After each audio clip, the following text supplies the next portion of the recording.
Cerita Samson dan Delila sudah banyak diketahui oleh umum.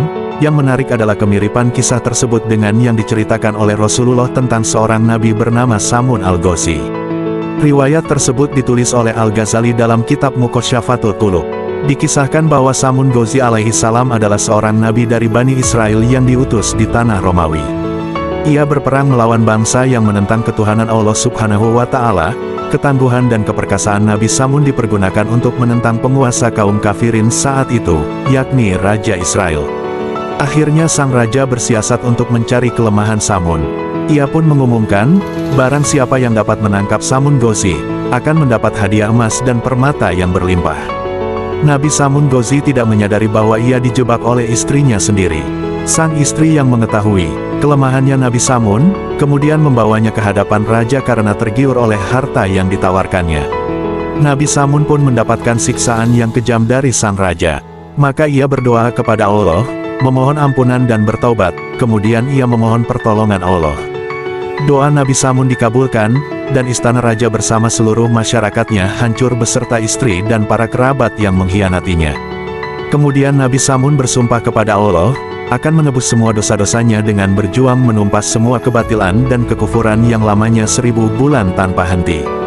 Ketika Rasulullah selesai menceritakan cerita Nabi Samun Ghazi yang berjuang fisabilillah selama 1000 bulan, salah satu sahabat Nabi berkata, "Ya Rasulullah, kami ingin juga beribadah seperti Nabiullah Samun Ghazi." Mendengar itu, Rasulullah diam sejenak. Kemudian malaikat Jibril datang dan mewahyukan kepada beliau, bahwa pada bulan Ramadan ada sebuah malam, yang mana malam itu lebih baik daripada 1000 bulan. Malam itulah yang kemudian dikenal dengan nama Lailatul Qadar. Jika keberadaan Nabi Samun itu benar, masalah nama Samson lebih ringan. Karena substansinya bukan persoalan nama, namun keberadaan orangnya. Orang Barat menyebut Musa dengan Moses, Isa dengan Yesus, Daud dengan David, Sulaiman dengan Solomon. Orangnya sama, tapi pengucapannya beda. Yang menjadi masalah, Samson ini dianggap sangat kuat dan sumber kekuatannya ada di rambutnya. Salah satu yang janggal adalah sumber kekuatannya ada di rambutnya. Artinya, jika rambutnya dicukur maka nanti dia jadi lemah. Ini jelas mitos. Bagaimana mungkin mukjizat seorang nabi bisa hilang gara-gara dicukur rambutnya? Ini mungkin karena pengaruh film, lalu dicampur dengan sejarah.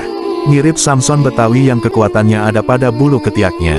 Namun, seperti dikutip dari Muslim Daily, hadits tentang Nabi Samun alaihi salam termasuk kepada golongan hadis yang keabsahannya atau kepalsuannya belum bisa dipastikan, karena 3 hal, yaitu belum didapati di dalam kitab-kitab hadits sahih. Sanad hadits tidak disebut di dalam kitab Duratun Nasihin. Perawi yang mengeluarkan hadits tersebut tidak disebutkan. Maka, kebenarannya pun belum bisa dipastikan.